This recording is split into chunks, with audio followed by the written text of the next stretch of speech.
নমস্কার বন্ধুরা, রিঙ্কু কিচেনে আপনাদের সবাইকে স্বাগত জানাই। প্রতিদিনের মতো আজ আবারও চলে এসেছি নতুন একটা রেসিপি নিয়ে। আজ আমি মটরশুঁটি বা কড়াইশুঁটির পরোটা তৈরি করে দেখাবো। আর এই মটরশুঁটি পরোটাগুলো নরম তুলতুলে হয়, 2 দিন পর্যন্ত রেখে খেলে এইরকমই নরম তুলতুলে থাকবে পরোটাগুলো। এছাড়াও মটরশুঁটি পরোটাগুলো খেতে দুর্দান্ত হয়।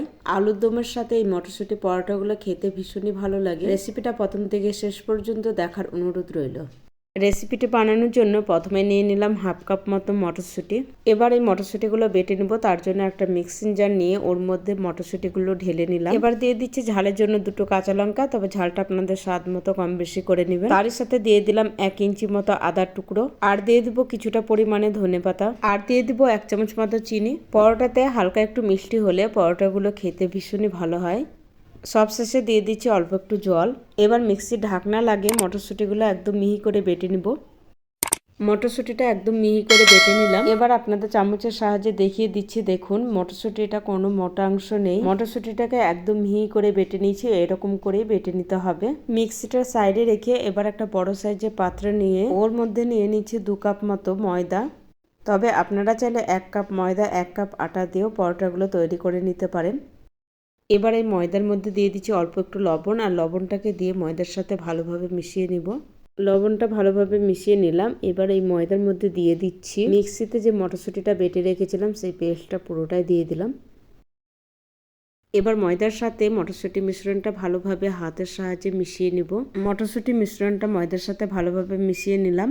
এখনো ময়দাতে অল্প একটু জলের প্রয়োজন হবে, তার জন্য দিয়ে দিচ্ছি হালকা একটু কুসুম গরম জল। ময়দাটা মাখার সময় ঠান্ডা জল ব্যবহার করা যাবে না, অবশ্যই করে হালকা কুসুম গরম জল দিয়ে ময়দাটা মেখে নেবেন, তাহলে পরোটাগুলো সফট নরম তুলতুলে হবে। ময়দাটা ভালোভাবে মেখে নিলাম। এখন এই ময়দার মধ্যে দিয়ে দিচ্ছি 1 চামচ মতো তেল। তেলের সাথে আবারও একটু ময়দাটা মেখে নিচ্ছি, আর এই ময়দা ডোটা একটু নরম করেই মেখে নিতে হবে, তাহলে পরোটাগুলো ভীষণই সুন্দর তৈরি হবে। ময়দাটা 5 মিনিট সময় নিয়ে মেখে নিয়ে সুন্দর একটা স্মুথ ডো তৈরি করে নিলাম।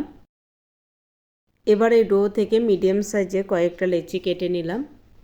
তারপর লেচিগুলো হাত দিয়ে এভাবে একটু গোল করে নিব। প্রত্যেকটা লেচি গোল করে নেওয়ার পর পাত্রটা সাইডে রেখে দিলাম। এবার একটা বাটি নিয়ে বাটির মধ্যে নিয়ে নিচ্ছি 2 চামচ মতো কর্নফ্লাওয়ার। আপনারা চাইলে কর্নফ্লাওয়ারের পরিবর্তে ময়দাও ব্যবহার করতে পারেন। এবার এই কর্নফ্লাওয়ারের মধ্যে দিয়ে দিব 2-3 চামচ মতো সাদা তেল। এবার তেল আর কর্নফ্লাওয়ারটা ভালোভাবে মিশিয়ে নিতে হবে। তেল আর কর্নফ্লাওয়ারটা ভালোভাবে মিশিয়ে নেওয়ার পর এবার এই বাটিটা সাইডে রেখে দেবো। এবার একটা চাকতা বেলুন নিয়ে নিলাম, আর একটা লেচি নিয়ে নিয়েছি। এবার তেল লাগিয়ে রুটির মতো একদম পাতলা করে বেলে নিতে হবে। বেলার সময় অবশ্যই চাকতা বেলুনে অল্প একটু তেল লাগিয়ে নেবেন, যতটা সম্ভব ততটা পাতলা করে বেলে নিতে হবে। এই দেখুন একটা বড় সাইজে পাতলা রুটি বেলে নিয়েছি। এবার এই রুটির মধ্যে অল্প একটু তেল আর কর্নফ্লাওয়ারের মিশ্রণটা দিয়ে দিচ্ছি। তারপর হাতের সাহায্যে পুরো রুটিটা ভালোভাবে লাগিয়ে নিচ্ছি। পুরো রুটিটায় তেল আর কর্নফ্লাওয়ারের মিশ্রণটা ভালোভাবে লাগিয়ে নিলাম। এবার রুটির এক সাইড ভাঁজ করে দিচ্ছি, আর তেল আর কর্নফ্লাওয়ারের মিশ্রণটা দিয়ে আবারও ভালোভাবে লাগিয়ে নিলাম। আবারও রুটির অপর সাইডটা ভাঁজ করে দিলাম। তারপর রুটির ভাঁজের ওপর তেল আর কর্নফ্লাওয়ারের মিশ্রণটা দিয়ে ভালোভাবে লাগিয়ে দিব। রুটির প্রত্যেকটা ভাঁজে তেল আর কর্নফ্লাওয়ারের মিশ্রণটা লাগিয়ে দেওয়ার পর রুটিটাকে আবারও ভাঁজ করে নিলাম। এভাবে পরোটা বানালে পরোটার লেয়ারটা খুব সুন্দর হয়। এই দেখুন পরোটার জন্য একটা লেচি তৈরি করে নিলাম। একইভাবে প্রত্যেকটা লেচি তৈরি করে তারপর আমি পরোটা বেলবো। পরোটার জন্য প্রত্যেকটা লেচি একইভাবে তৈরি করে নিলাম। এবার একটা লেচি নিয়ে পরোটা তৈরি করে নেব। পরোটা বেলার সময় অবশ্যই তেল দিয়ে পরোটাটা বেলে নেবেন। পরোটাগুলো আমি চৌকো শেপে তৈরি করছি, তবে আপনারা চাইলে গোল শেপেরও তৈরি করে নিতে পারেন। মটরশুঁটি তো অনেক কচুরি খেলেন, একবার হলেও এইভাবে মটরশুঁটি দিয়ে নরম তুলে এই পরোটাটা তৈরি করুন। এই পরোটার স্বাদ মুখে লেগে থাকবে। চৌকো শেপের একটা সুন্দর করে পরোটা বেলে নিলাম। এবার এই পরোটাটা ভেজে নিব। তার জন্য একটা তাওয়া বসিয়ে তাওয়াটা গরম করে পরোটাটা দিয়ে দিলাম।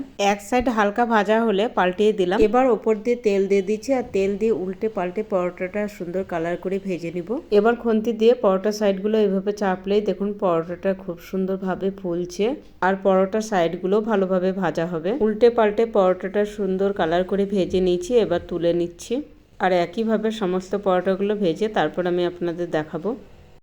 একইভাবে সমস্ত পরোটাগুলো ভেজে নিলাম। এবার একটা পরোটা আপনাদের দেখিয়ে দিচ্ছি, দেখুন কতটা নরম তুলতুলে হয়েছে। আর পরোটাগুলো গরম থাকা অবস্থায় হাত দিয়ে এভাবে ফেটিয়ে দিতে হবে, এতে করে লেয়ারগুলো খুব সুন্দর আলাদা হয়ে যাবে। এই মটরশুঁটি পরোটাগুলো আমি আলুর দমের সাথে পরিবেশন করে দিলাম। আর এই পরোটাগুলো আলুর দমের সাথে খেতে ভীষণই সুন্দর লাগে। আজকে রেসিপিটা আপনাদের কেমন লেগেছে অবশ্যই কমেন্ট করে জানাবেন। রেসিপিটা ভালো লাগলে লাইক, শেয়ার, সাবস্ক্রাইব করে আমার পাশে থাকার অনুরোধ রইল। আজ এখানে শেষ করছি, দেখা হবে এবার নতুন কোনো রেসিপির সাথে। ততক্ষণ ভালো থাকবেন, সুস্থ থাকবেন।